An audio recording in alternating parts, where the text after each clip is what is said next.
السلام عليكم ورحمة الله تعالى وبركاته. الحمد لله حمدا كثيرا طيبا مباركا فيه.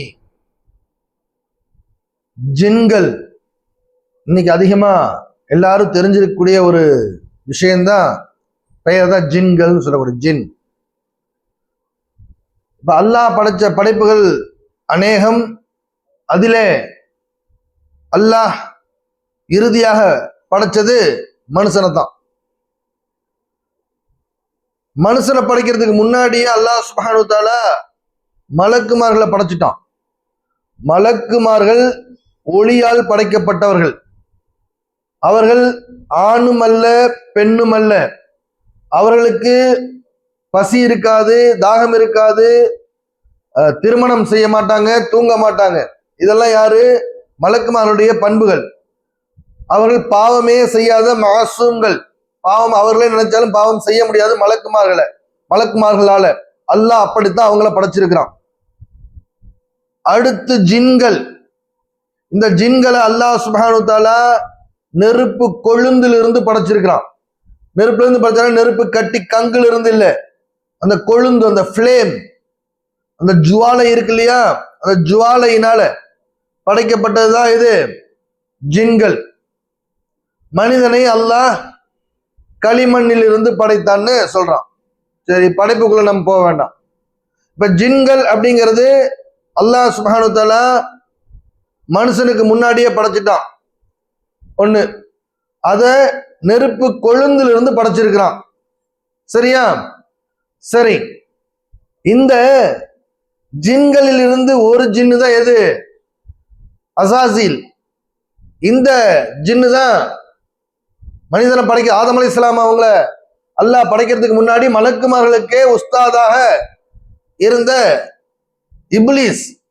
ஆதம் அலைஹிஸ்ஸலாம் சஜ்தா செய்யமான்னு சொல்லி அல்லாஹ்வால் சபிக்கப்பட்டு தூக்கி எறியப்பட்ட இப்லீஸ். அவன் என்னது? ஜின் இனத்தை சேர்ந்தவன் தான்.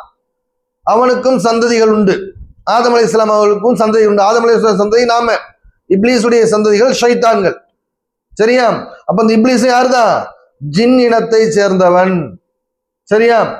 சரி, இப்போ மனிதர்கள் எப்படி ஆண் பெண் உண்டு, அதுபோல ஜின்களிலும் ஆண் இனமும் பெண் இனமும் உண்டு. ஜின்கள் என்ன இருக்கு? ஆண் பெண் இன வேற்றுமை உண்டு. சரியா? அந்த பால் வேற்றுமையை அல்லாஹ் அதுலயும் படைச்சிருக்கான். அப்படித்தான் படைச்சிருக்கான். ஏன் அல்லாஹ் சொல்லுவான் இல்லையா, ஒவ்வொன்றையும் நான் என்ன பண்ணிருக்கேன், ஜோடி ஜோடியா தான் படைச்சிருக்கேன்னு அல்லாஹ் குர்ஆன்ல கூட சொல்லுவான். அப்ப அந்த அடிப்படையில ஆண் பெண் ஜோடியாகத்தான் அல்லாஹ் எல்லாத்தையும் படைச்சிருக்கிறேன்னு சொல்லியிருக்கிறான். அந்த அடிப்படையில அல்லாஹ் சுப்ஹானஹு வ தஆலா இந்த ஜின் இனத்தையும் எப்படிதான் படைச்சிருக்கிறான்? ஆண் பெண் ஜின்களாக தான் படைச்சிருக்கிறான். என்ன நீங்களா எதுவும் சொல்றீங்களா அப்படின்னு சொன்னா, கழிவறைக்கு போகக்கூடிய துஆ ஓதுறது எல்லாத்துக்கும் முஸ்லிம்களா மின்களா இருக்கக்கூடிய எல்லாருக்கும் தெரியும் தானே? அல்லாஹும்ம இன்னி அஊது பிக மினல் குபுஸி வல் கபாயிஸி. அந்த துஆல என்ன சொல்றோம்? யா அல்லாஹ், உன்னிடம் நான் பாதுகாவல் தேடுகின்றேன். அல்லாஹும்ம இன்னி அஊது பிக, எதை விட்டு? மினல் குபுஸி வல் கபாயிஸி, ஆண் பெண் ஜின்களுடைய தீங்குகளை விட்டு உன்னிடம் நான் பாதுகாவல் தேடுகிறேன். ஆண் பெண் ஜின்களை விட்டும். சரியா? அந்த ஹபீஸை விட்டு, ஹபைசாத்தை விட்டு, ஹபாயிஸை விட்டு நாம் பாதுகாவல் தேடுறோம் தான் அதுல ஓதுறோம். அப்போ அந்த அடிப்படையில ஜின்கள்ல ஆண் பெண் இருக்குங்கிறது இது போதுமா? அப்ப அந்த அடிப்படையில ஜின்கள் என்ன இருக்கு? ஆண் பெண் இருக்குது. அடுத்து மனிதர்கள் எப்படி சந்ததிகளை பெற்றெடுக்கிறோமோ அதே போல இப்லீஸ் ஆனதுக்கு அப்புறம் அல்லாஹ்ட்ட கேட்டு அனுமதி வாங்கினா இல்லையா, கியாமத் வரைக்கும் ஆதமுடைய சந்ததியை நான் வழி எடுப்பேன், அதுக்கு எனக்கு துணை சாதனங்கள் நிறைய வேணும்னு கேட்டா தனியா பெருசா பேச வேண்டிய விஷயம். இதுல அதுல இருக்க டாபிக் அதுல இருக்க மட்டும் சொல்றேன். அப்படி கேட்டு வாங்கும்போது எனக்கு சந்ததிகளை கொண்டு கேட்டு வாங்கினா இல்லையா, ஆதமுக்கு நிறைய சந்ததிகள் இருக்கும் கியாமத் வரைக்கும். அப்ப அத்தனை பத்தி கேட்கிற எனக்கு சந்ததி வேணும்னு கேட்டு வாங்கினா. அந்த அடிப்படையில ஜின்களுக்கு என்ன இருக்கு? சந்ததிகளும் இருக்குது. ரெண்டாவது, மனிதர்களைப் போலவே அது குடும்பமாக கோத்திரமா வாழும்னு ஒரு ஹதீஸ்ல இருக்குது. ஏன்? நபி ஸல்லல்லாஹு அலைஹி வஸல்லம் பல ஜின் கோத்திரத்துடைய தலைவர்களாக இருக்கக்கூடிய ஜின்கள் ஒரு ஒப்பந்தம் போட்டதுக்கான ஹதீஸ் ஒன்று இருக்குது. சரியா? அப்ப அந்த அடிப்படையில ஜின்கள் எப்படி இருக்கும்? குடும்பமாகவும் கோத்திரமாகவும் வாழுது. அப்புறம் ஆண் பெண் இருக்கு, அதுவும் திருமணம் முடிச்சு வாழுது. அதே போல அதுல சந்ததிகளும் பெற்றுக்கொள்ளுது. சரி, இது மட்டும் தானா? மனுஷங்கள் எப்படி இறை நம்பிக்கையாளர்கள் இருக்கிறோம், இறை நம்பிக்கை அற்றவர்கள் இருக்கோம் இல்லையா? அல்லாஹ் ரசூலுக்கு கட்டுப்பட்டு வாழக்கூடிய முஸ்லிம்களும் இருக்கிறோம், அல்லாஹ் ரசூலை ஏற்றுக்கொள்ளாத மனிதர்களும் இருக்கத்தானே செய்றாங்க. அது போல ஜின்களிலும் முஸ்லிமான ஜின்களும் உண்டு, முஸ்லிம் அல்லாத காஃபிரான ஜின்களும் உண்டு. சரியா? அப்ப அந்த அடிப்படையில ஜின்கள் என்ன இருக்கு, முஸ்லிமாவும் காஃபிராவும் இருக்கிறதா இருக்கா? மனிதர்கள் நல்லவர் கெட்டவர் இருக்காங்க இல்லையா? அதே போல ஜின்களிலும் நல்ல ஜின்னும் இருக்கு, கெட்ட ஜின்னும் இருக்கு. மனுஷங்கள் இருக்கிற மாதிரியே ஜின்கள்லயும் நல்ல ஜின்களும் இருக்கு, கெட்ட ஜின்களும் இருக்குது. சரியா? அந்த நல்ல ஜின்கள் பிற மனிதர்களுக்கு அவ்வளவு சீக்கிரம் தொல்லை தராது, ஆனா கெட்ட ஜின்கள் தொல்லை தரும், மனிதர்களுக்கு தொல்லை தரும். சரியா? இப்ப பள்ளிவாசல்கள் எல்லாம் பாத்தீங்கன்னா எல்லா பள்ளிவாசல்கள்லையும் மஸ்ஜிதுகள்ல, அது ஹரம் ஷரீஃப் உட்பட, ஹரமுடைய எல்லையில் இருக்கக்கூடிய மஸ்ஜிதுகள் உட்பட என்ன பண்ணும், ஜின்கள், முஸ்லிமான ஜின்கள் தொழுகையில கலந்துக்கும், ஹதீஸ்ல இருக்கு. அப்ப அந்த அடிப்படையில தொழுகையில பள்ளிவாசல்கள்ல ஜின்களும் இருக்கும். மனிதர்கள் தொழுகாத நேரங்களையும் ஜின்கள் என்ன பண்ணும், குறிப்பாக இரவு நேரங்கள்ல அதிகமாக முஸ்லிமாக இருக்கக்கூடிய ஜின்கள் அநேகமா நிறைய தொழக்கூடியது வளமையா இருக்கக்கூடிய ஒண்ணுதான். சரியா? அப்ப அந்த அடிப்படையில இருக்கும். சரி, இந்த காஃபிரான ஜின்கள் இருக்கக்கூடிய இடம் அப்படின்னு பார்த்தா அதிகமாக கழிவறையில இருக்கும். கழிவறை இருக்கு இல்லையா, டாய்லெட், அந்த டாய்லெட்ல இருக்கும். அதிகமாக அசுத்தமான இடத்துல துர்வாடை உள்ள இடங்கள்ல இருக்கும். சதுப்பு நிலங்கள்ல அதிகமா இருக்கும். ஈரமா இருக்கக்கூடிய இடம் இருக்கு இல்லையா, அந்த பகுதிகளில் இருக்கும். மலையும் மலை சார்ந்த பகுதிகள்லயும் இந்த சதுப்பு நில பகுதிகள் சொல்ல இல்லையா, அங்கதான் அது அதிகமா இருக்கக்கூடிய அதுக்கான இருப்பிடமா இருக்கும். ஸோ அந்த அடிப்படையில ஜின்கள் இருக்கும், முஸ்லிமான ஜின் இருக்கும், காஃபிரான ஜின் இருக்கும். ஆனா அதிகமாக கழிவறையில் இருக்கக்கூடியது எதுவாக தான் இருக்கும், காஃபிரான ஜின்கள் இருக்கும். சரியா? சரி, இப்போ மனுஷன் சாப்பிட்ற மாதிரி ஜின்களும் எல்லாமே சாப்பிடும். மனுஷன் சாப்பிட்றது அத்தனையுமே ஜின்களும் சாப்பிடும். ஆனால் ஜின்களுடைய முக்கியமான உணவு எதுன்னு சொன்னா எலும்புகள், காஞ்ச எலும்பு இருக்கு இல்லையா, இந்த காய்ந்த எலும்புகளும் கறிக்கட்டை இருக்கு பாத்தியா, இந்த கட்டை, விறகு கட்டை எரிச்சோம்னா, எரிச்சிட்டு எரியும் போது அணைச்சோம்னா அதுல கட்டை கட்டையா கருப்பு கருப்பா கறி துண்டு உழுகும் இல்லையா, கட்டைக்கறின்னு சொல்லுவோம் இல்ல, அந்த அந்த கறி துண்டை ஜின்களுடைய விருப்ப உணவு. அடுத்து இந்த காஃபிரான ஜின்கள் காய்ந்த விட்டைகளையும் சாப்பிடும். சரியா? சுண்ணாம்பு கற்களை சாப்பிடும். சுண்ணாம்பு இருக்கு இல்லையா இது. அப்ப இதெல்லாம் ஜின்களுடைய அத்தியாவசியமான முக்கியமான உணவுகள்லாம் இருக்கும். ஆனா மனிதர்கள் சாப்பிடக்கூடிய மற்ற உணவுகளும் சாப்பிடும், மற்ற உணவுகளும் சாப்பிடும். ஏன், ஹதீஸ்ல இருக்கு இல்லையா, நீங்க பிஸ்மி சொல்லாம சாப்பிட்டீங்கன்னா உங்களுடைய சேர்ந்து என்ன பண்ணுவான், ஷைத்தானும் சேர்ந்து சாப்பிடுவான், ஷைத்தானும் சேர்ந்து சாப்பிடுவான். எப்போ உங்களுக்கு ஞாபகம் வந்துச்சோ அந்த பிஸ்மில்லாஹி அவ்வளவு ஆகிரஹு நீங்க சொன்ன உடனே அந்த சைத்தான் சாப்பிட்டதெல்லாம் வாந்தி எடுத்துட்டு போயிடுவான்னு சொல்லி ஹதீஸ்ல இருக்குல்ல. அப்ப ஷைத்தான் யாருதான், ஜின் இனத்தை சேர்ந்தவன் தானே. ஸோ அந்த அடிப்படையில என்ன இருக்கும், அது எல்லாமே சாப்பிடக்கூடியதான் இருக்கும். சரியா? அப்ப அந்த அடிப்படையில் ஜின்கள் எல்லாமே சாப்பிடும்.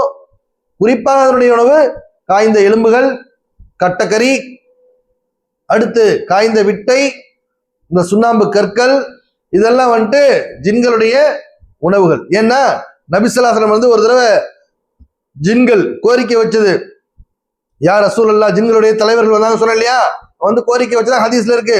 யார் ரசூலுல்லாஹ், மனிதர்கள் என்ன பண்றாங்க, எங்களுடைய உணவுகளை அசுத்தமாக்கிடுறாங்க, அவர்கள் மலம் கழித்து விட்டு அந்த எலும்புகளை கொண்டும் கட்டை கறி இருக்கு இல்லையா அதை கொண்டும் சுத்தம் பண்ணி போட்டதுனால எங்களுடைய உணவுகள் அசுத்தமாயிருது, அதனால எங்களுக்கு பெரிய இடையூறா இருக்கு.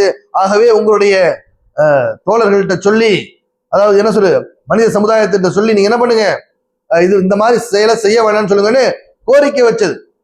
அப்ப அதனால தான் நம்ம என்ன பண்ணக்கூடாது, மலஜலத்துக்கு சுத்தம் பண்றதுக்கு காய்ந்த எலும்புகளையோ கறி கட்டைகளையோ பயன்படுத்தக்கூடாதுன்னு விசாரணை நமக்கு தடை வச்சிருக்காங்க. காரணம் அது ஜின்களுடைய உணவா இருக்கிறதுனாலதான். இப்ப பொருந்துதா? சரி, இப்போ இருப்பிடமும் சொல்லியாச்சு, அதனுடைய உணவும் சொல்லியாச்சு, அது எப்படி இருக்குன்னு சொல்லியாச்சு. அடுத்து இந்த ஜின்கள் நினைத்த உருவத்தை எடுத்துக்கும், அதுக்குன்னு ஒரு சொந்த உருவம் உண்டு. சரியா? அது ரொம்ப வித்தியாசமா விகாரமாவும் இருக்கும், நல்ல விதமாவும் இருக்கும். இப்போ இந்த ஜின்கள் எந்த ஜின்னா இருந்தாலும் தான் நினைத்த உருவத்தை எடுத்துக்க முடியும்.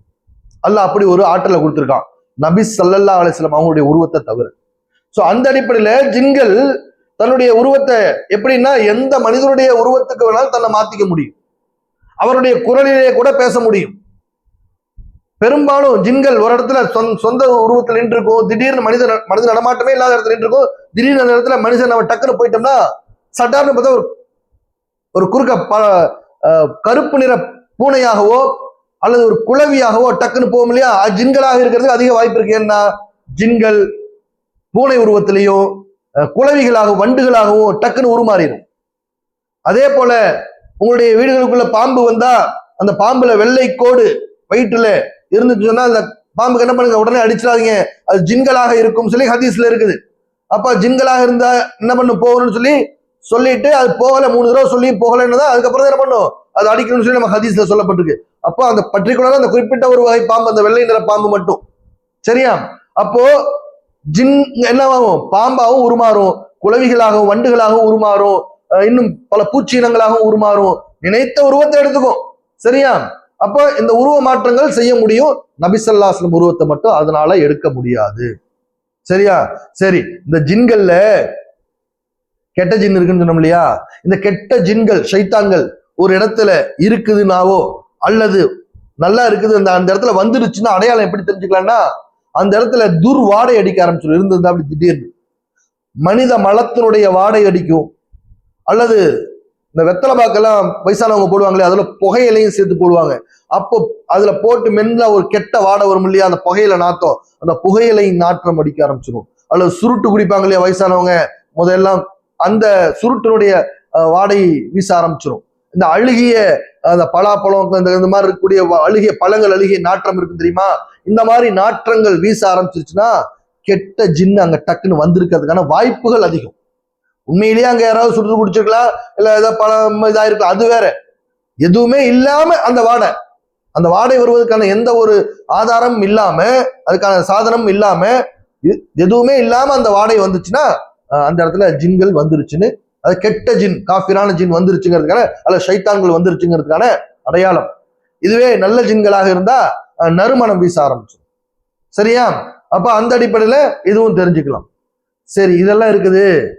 இப்போ இந்த ஜின்ன வசியம் பண்ணி வச்சுக்கிறேன்னு சொல்றாங்களே, இதெல்லாம் உண்மையா அப்படின்னா, ஜின்களை வசியம் செய்ய முடியும். ஆனால் அப்படி வசியம் செய்வது ஹராம். வசியம் செய்வது ஹராம். நபி ஸல்லல்லாஹு அலைஹி வஸல்லம் தடுத்திருக்காங்க. சரியா? இன்னைக்கு சில பேர் இந்த ஓதி பாக்குறங்கிற பேர்ல என்ன பண்ணுவாங்க, ஜின்ன வச்சிருக்கேன்னு சொல்லிட்டு அது உண்மையிலேயே ஜின்னெல்லாம் வச்சிருக்க மாட்டாங்க. சும்மா புருடா விடுவாங்க, ஜின்ன வசியம் பண்ணி வச்சிருக்கேன் அப்படின்ட்டு. நபி ஸல்லல்லாஹு அலைஹி வஸல்லம் தெளிவா சொல்லியிருக்காங்க. நபி ஸல்லல்லாஹு அலைஹி வஸல்லம் பாடம் கற்றிருக்க இரவுல ஜின்கள் ஒரு நபி ஸல்லல்லாஹு தனியா போவாங்க. சில நேரங்கள்ல ஒரு சகாபியத்துல போய் பார்த்திருக்கும் போது அங்க ஜின்களுக்கு பாடம் நடத்தி கொண்டிருக்கிறத பார்த்தாங்க. அது ஹதீஸ்ல பதிவா இருக்குது. சரியா? அப்போ நபி ஸல்லல்லாஹு அலைஹி வஸல்லம் சொன்னாங்க, என்னுடைய சகோதரர் நபி சுலைமான் அலைஹிஸ்ஸலாம் மட்டும் அல்லாஹ்விடம் அந்த துவா செய்யாமல் இருந்தார். என்ன துவா? எனக்கு பின்னாடி யா அல்லாஹ் எனக்கு கொடுத்திருக்கக்கூடிய இது போன்ற ஒரு ஆட்சியை யாருக்கும் நீ தராதே அப்படின்னு சொல்லிட்டு என்ன பண்ணிருக்காங்க, நபி சுலைமான் அலைஹிஸ்ஸலாம் என்ன பண்ணிருக்காங்க, அல்லாஹ்ட்ட துவா செஞ்சிருக்கனால அந்த துவாவின் காரணமாக நான் இந்த ஜின்களை என்ன செய்யல, கட்டுப்படுத்தல. இல்லைன்னா இதெல்லாம் என்ன பண்ணிருப்பேன், கட்டுப்படுத்தி கொண்டாந்து உங்க முன்னாடி காட்டியிருப்பேன்னு சொல்லி நபி ஸல்லல்லாஹு அலைஹி வஸல்லம் ஹதீஸ் இருக்குது.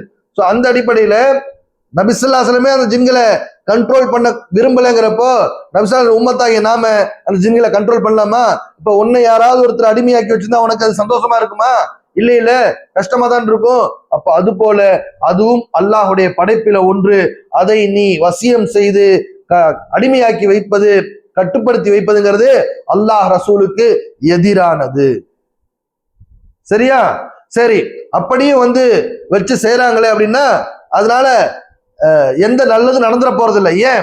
ஒரு மனுஷன் அல்லாஹுடைய நேசரா இருக்கிறான், அல்லாவே என் கூட இருக்கிறான், அல்லாவே எனக்கு நேசன் ஆயிட்டான் அப்படின்னு சொல்றது பெருமையா அல்லது ஒரு மதிப்பிற்குரியதா சிறப்பிற்குரியதா? ஏன் பெருமைங்கிறது அல்லாஹ்வுக்கு சொந்தமானது, எந்த மனிதருக்கும் எந்த படைப்புக்கும் சொந்தமானது இல்லை. எவனுடைய உள்ளத்தில் அணுவளவு பெருமை இருக்குமோ அவன் சோனத்தின் வாடையை கூட நோகமானது ரம்சான் சொல்லியிருக்காங்கல்ல. சோ அந்த அடிப்படையில சிறப்பு, அல்லாவே எனக்கு துணையா இருக்கான், அல்லாவே எனக்கு நேசனா இருக்கான், அல்லாவை கொண்டு நான் செய்ய முடியும் அப்படின்னு சொன்னா இது சிறப்பானது, சிறந்தது, சந்தோஷமானது, நல்லது, ஹைரானது, ஹலாலு ஆனது கூட. இதுவே அல்லாஹ் படைத்த படைப்புல ஒரு படைப்பு, அதுலயும் காஃபிரான ஜின்னு, அந்த ஜின்னை நீ வசியம் பண்ணி வச்சுக்கிட்டு அந்த ஜின்னை கொண்டு, ஜின்னை எனக்கு வசியமா இருக்கு பாத்தியா, அது முஸ்லிமான ஜின்னாவே இருந்தாலும் சரி, நான் ஜின்னவே வசியம் பண்ணி வச்சிருக்கேன் அப்படின்னு சொல்லிட்டு இருக்கிறது மடமையின் உச்சம்னு தான் நான் சொல்லுவேன். ஏன்? படைப்புகள்ல சிறந்த படைப்பு மனித படைப்புன்னு நபிசான் சொல்லியிருக்காங்க, அல்லாஹ் சொல்லியிருக்கான். அப்ப அந்த அடிப்படையில மனிதனை தான் அல்லாஹ் தன்னுடைய ஹலீஃபாவாக பிரதிநிதியாக ஆக்கியிருக்கிறான். அப்படி இருக்கும்போது அல்லாஹ்வுடைய ஹலீஃபாவா இருக்கக்கூடிய மனிதன் தானே உயர்ந்தவன். அப்படி இருக்கும்போது உயர் அல்லாவே உன்னை உயர்வாக்கி வச்சிருக்கும் போது நீ உன்னை விட தாழ்ந்த படைப்பா இருக்கக்கூடிய அந்த ஜின்கள்ல ஒரு ஜின்ன நீ வசியம் பண்ணி வச்சுக்கிட்டு அது எனக்கு சிறந்ததுன்னு நீ பெருமை அடிச்ச அப்படின்னு சொன்னா அதை விட மடமை வேற ஏதாவது இருக்க முடியுமா? இருக்க முடியாது இல்ல.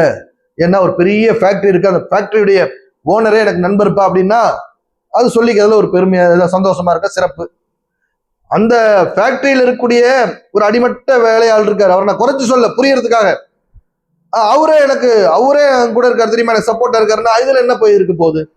எது சிறப்பு? கம்பேர் பண்ணும்போது அந்த ஃபேக்டரியுடைய ஓனரே நமக்கு நண்பரா இருக்கிறது தானே சிறப்பு. அது போல படைப்புகளை படைத்த ரப்பு அல்லாஹ் சுப்ஹானஹு வ தஆலாவே நமக்கு நண்பனா இருக்கிறது, நமக்கு உதவியாளனா இருக்கிறது, நம்மளுடைய துணையா இருக்கிறது சிறப்பா இருக்குமா? படைப்புகள்ல ஒரு படைப்பா இருக்கக்கூடிய ஜின்ன நான் வசியம் பண்ணி வச்சுட்டு எங்கிட்ட ஜின்னு இருக்குன்னு சொல்லிக்கிறது சிறப்பா இருக்குமா? அப்போ நம்ம குறிப்பா முஸ்லீம் சமுதாயம், இஸ்லாமிய சமுதாயம் இன்னைக்கு தப்பா விளங்கி வச்சிருக்குது. அப்ப ஜின்ன வச்சிருக்கிறது வசியம் பண்றது கூடாது, அது தப்பு. அதையும் மீறி ஒருத்தர் வசியம் பண்ணி வச்சதுன்னா அதை கண்டு நீங்க ஒன்றும் பயப்படவும் தேவையில்லை, அதை கொண்டு நீங்க பெரிய ஆகாவோன்னு வாயை பிளந்து பார்க்க வேண்டிய அவசியம் இல்லை. ஏன்? உங்களை விட ஜின் தாழ்ந்ததுதான். உங்களுடைய சக்தி அது அத்தனை சக்தி அதுக்கு அல்லாஹ் கொடுத்திருந்தாலும் அதை விட அதிகமான சக்தி உங்களுக்கு கிடைக்கும் எப்போ நீங்கள் இறை நேசர் ஆகிவிட்டால்.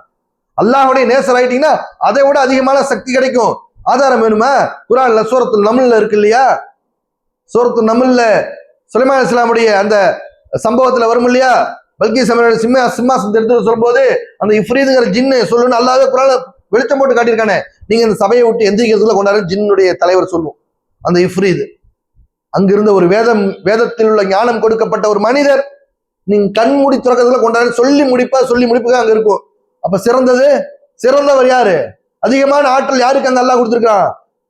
ஜின் இனத்தின் தலைவரான இஃப்ரீதுக்கு அல்ல, அல்லாஹ்வுடைய ஹலீஃபாவான மனிதர்கள் இருக்கக்கூடிய ஒரு வலியுள்ள அவர் இறை நேசர் வேத ஞானம் கொடுக்கப்பட்டவர் தான் அல்லாஹ் குர்ஆன்ல சொல்றான். அப்ப வலியுல்லாஹ் அல்லாஹ் எவ்வளவு பெரிய கண்ணியத்தை கொடுத்திருக்காங்கிறதுக்கு அந்த சூரத்து நம்மள எவ்வளவு பெரிய சிறப்பு இருக்குது. அவர் உச்சரிச்ச வார்த்தை தான் ஹாதா மின் ஃபலில் ரப்பி. சுலைமான் அலைஹிஸ்ஸலாம் கேட்பாங்க எப்படி சாத்தியம் அப்படின்ட்டு, ஜின்னே அது வந்து முடியாதப்ப நீங்க குர்ஆன்ட்டீங்க அதுக்குள்ள சொல்லி முடிக்கிறதுக்குள்ள வந்துருச்சே. ஹாதா மின் ஃபலில் ரப்பி, இது என் இறைவனின் அருட்கொடைகளில் ஒன்று. அதோட போட்டு எல்லாம் வீடு வாசல்ல நம்மளுடைய வாகனங்கள் எல்லாம் வச்சுக்கிறோம், அடுத்து அது பாதி இருக்கு, அது யாருமே சொல்றது இல்லை. ஹாதா மின் ஃபலில் ரப்பி லியப்லுவனி அஷ்குர் அம் அக்ஃபுர். அந்த வேத ஞானம் கொடுக்கப்பட்ட அந்த வலியுல்லாஹ் சொன்ன வார்த்தை அது, அதைத்தான் அல்லாஹ் சொல்லி காட்டியதுனால அது ஆயத்தாயிருச்சு. இது என் இறைவனின் அருட்கொடைகளில் ஒன்று. இது எப்படின்னு சுலைமான் கேட்கும் போது அந்த வலியுல்லாஹ் சொல்றது, இது அல்லாஹ் எனக்கு கொடுத்திருக்கிற எத்தனையோ விஷயங்கள்ல அருட்கொடைகளை இது ஒண்ணுதான். இந்த ஒண்ணு எதுக்கு தெரியுமா? லியப்லுவனி, என்னை சோதிப்பதற்காக. அஷ்குர் அம் அக்ஃபுர், நான் அல்லாஹ்விற்கு நன்றியுடைய அடியானாக இருப்பேனா அல்லது மாறு செய்யக்கூடிய அடியானாக இருப்பேனா என்று அல்லாஹ் என்னை சோதிப்பதற்காக கொடுத்திருக்கக்கூடிய அருட்கொடைகளில் ஒன்றுதான் அந்த இப்படிங்கிறதுல கொண்டாந்தால இந்த வேலை. அப்ப அந்த அடிப்படையில ஜின்களை விட அல்லாஹ் மனிதர்களை தான் சிறப்பாக்கி வச்சிருக்காங்க. இதை விளங்கணும் ஒவ்வொரு மனிதரும் ஒவ்வொரு முஸ்லீமும். சரியா? சரி, ஹைர். இப்போ இந்த ஜின்களை கொண்டுதான் நபி சுலைமான் அலைஹிஸ்ஸலாம் என்ன பண்ணாங்க? மஸ்ஜிதுல் அக்ஸான்னு சொல்லக்கூடிய பைத்துல் முகத்தஸ் சொல்றோம் இல்லையா, அதை கட்டுனாங்க. சரியா? இந்த அளவுக்கு இந்த ஜின்கள் இருந்தாலும் இந்த சில பேர் இந்த குறி எல்லாம் சொல்லுவாங்க இல்லையா, ஜோதிடம் பாக்குறேன் ஆருடம் பாக்குறேன் இந்த குறி சொல்றதுன்ட்டு, இது இஸ்லாமியர்கள் குறி கேட்பதும் குறி சொல்வதும் ஹராம், ஷிர்க், அது சரியா, தடை செய்யப்பட்டது. விசேஷமாக துவாக்கள் அங்கீகரிக்கப்படக்கூடிய சிறப்பான இரவுகளில் கூட குறி சொல்பவனுடைய துவாக்களையும் குறி கேட்பவனுடைய துவாக்களையும் சகுனம் பார்ப்பவனுடைய துவாக்களையும் ஏற்றுக்கொள்ள 10 நபர்கள் எல்லாம் சொல்லியிருப்பான். அதுல இந்த குறி கேட்கறது ஒண்ணு. இந்த குறி கேட்கறது என்ன பண்ணுவாங்க? இந்த ஜின்னை வசியம் பண்ணி வச்சுட்டு இந்த ஜின் முதலாம் வானம் வரைக்கும் போகிறதுக்கு அல்லாஹ் அனுமதி கொடுத்திருக்கான். இந்த முதல் வானம் வரைக்கும் போயிட்டு அங்க மலக்குமார்களுக்குள்ள பேசிக்குவாங்க, நாளைக்கு இந்த மனிதனுக்கு இது அல்லாஹ் செய்ய சொல்லியிருக்கான், அடுத்த வாரம் இந்த மனிதன் இந்த இடத்துக்கு போகும்போது அவனுக்கு இது நிகழ போகுதுன்னு அவங்களுக்குள்ள என்ன பண்ணிக்குவாங்க, பேசிக்குவாங்க. இது பேசிட்டு இருக்கிறத இங்கிருந்து போன இந்த ஜின் இப்லீஸுடைய சந்ததிகளான ஷைத்தான்களும் இந்த ஜின்களும் ஒட்டு கேட்கும். ஒட்டு கேட்டுட்டு அங்க கேட்டுட்டு இருக்க மலக்குமார்கள் பார்த்தாங்கன்னா அவங்களுக்கு அந்த எரி கற்களை கொண்டு விசிறுவாங்க. அதுதான் நமக்கு வானத்துல அந்த எரி நட்சத்திரம் போற மாதிரி விழுகிற மாதிரி தெரியும் இல்லையா? அது நட்சத்திரம் விழுகிறது இருக்குது. சில நேரங்கள்ல எரிக்கற்களால அந்த ஜின்களை சைத்தான்களையும் மலக்கு வரல அடி துரத்துவாங்க. அந்த காட்சியும் உண்டு. சோ அந்த அடிப்படையில அரையும் குறையமா கேட்டு வந்து இங்க எவன் வசியம் பண்ணிட்டு இருக்கான்னு அவங்ககிட்ட சொல்லுவோம். அது இவன் அரையும் குறையமா கேட்டா சொல்லுவான்ல, பாதிக்கு பாதி உண்மைதானே, அதே மாதிரி நடக்கும் இல்ல, அவர் சொன்னது கரெக்டா நடந்துச்சுங்கன்னு நம்புவோம். நம்மளும் அடுத்த நிமிஷம் ஈமான் போயிடும். ஏன் அது கேட்டுட்டு வந்து அரையும் குறையமா சொல்லுது, அதன் மீது நம்பிக்கை வைக்க கூடாது. நீ அல்லாஹ் மேல தவக்குள் வைக்கணும்னு நமக்கு சொல்லப்பட்டிருக்கு இல்லையா? சோ அந்த அடிப்படையில இந்த குறி சொல்றது என்னதான் இந்த மாதிரி போய் கேட்டு வந்து சொல்றது அல்லாஹ் அதுதான் சொல்லுவான். சூரத்து ரஹ்மான்ல சொல்லுவான் இல்லையா, யா மாஷரல் ஜின்னி வல் இன்சி இனிஸ்து தவத்தமா தவஃபுது மின் அக்தாரி சமாவாத்தி வல் அர்லி ஃபஃபுது லா தவஃபுது இல்லா பிசுல்தான். ஓ மனுஜின் கூட தான் நீங்க என்ன பண்ணுங்க, உங்களுக்கு சக்தி இருந்தா நீங்க என்ன பண்ணலாம், முதலுடைய வானத்தை கடந்து நீங்க செல்லலாம். ஆனா நீங்க அதுக்கு ஒருபோதும் சக்தி வர மாட்டீங்க. அப்படி நீங்க செல்லலாம், என்னுடைய அனுமதி இல்லாம உங்களால் செல்ல முடியாது. அதனால நீங்க 2 கூட்டத்தான் என்ன பண்ண முடியாது, என்னுடைய அற்கொலை எது பொய்யாக்குவீங்கன்னு அல்லாஹ் சூரத்து ரஹ்மான்ல கேட்பான். அப்ப அந்த அடிப்படையில ஜின்கள் எவ்வளவுதான் எல்லா வகையான ஆற்றலும் அல்லாவால கொடுக்கப்பட்டது. அது ஜின்களுக்கு அந்த ஆற்றல் இருக்கிறதுனால ஜின் ஒண்ணு பெரிய விஷயம் எல்லாம் இல்ல. மனிதனை கம்பேர் செய்யும் போது மனிதனை விட அது கீழானதுதான். அதாவது அதை விட மனிதன் மேலானவன். மனிதனை அல்லாஹ் சிறந்த படைப்பாக, படைப்புகளிலேயே சிறந்த படைப்பு, அஷ்ரஃபுல் மஹ்லூகாத் அப்படின்னு ஹதீஸ்ல சொல்லப்பட்டிருக்கு. அப்பேற்பட்ட படைப்பா படைச்சிருக்கான். இருந்தாலும் ஜின்கள் சம்பந்தமா நிறைய இருக்குது. ஏதோ இந்த அளவுக்கு சில தெரிஞ்சுக்கிட்டோம்னா நம்மளுடைய ஈமான பாதுகாத்துக்கிறதுக்கு இது உதவியா இருக்கும் இன்ஷா அல்லாஹ். அப்ப அந்த அடிப்படையில இன்ஷா அல்லாஹ் அல்லாஹ் சுப்ஹானஹு வ தஆலா அவன் புறத்திலிருந்து எல்லா வகையான ஞானங்களையும் நம் அனைவருக்கும் கற்றுத்தந்து அருள் புரிவானாக. அல்லாஹ் சுப்ஹானஹு வ தஆலா நம்மையும் நம்முடைய மனைவி மக்களையும் நம்முடைய குடும்பத்தினர் நம்முடைய சந்ததிகளையும் என்னுடைய மாணவ செல்வங்கள் அனைவரையும் அல்லாஹ் அவருடைய சொந்த அவுலியாக்களாக பொருந்தி கொண்டு வாழ்வாங்கு வாழ்வதற்கு தௌஃபீக் செய்வானாக. அஸ்ஸலாமு அலைக்கும் வரஹ்மத்துல்லாஹி தஆலா வ பரகாத்துஹு.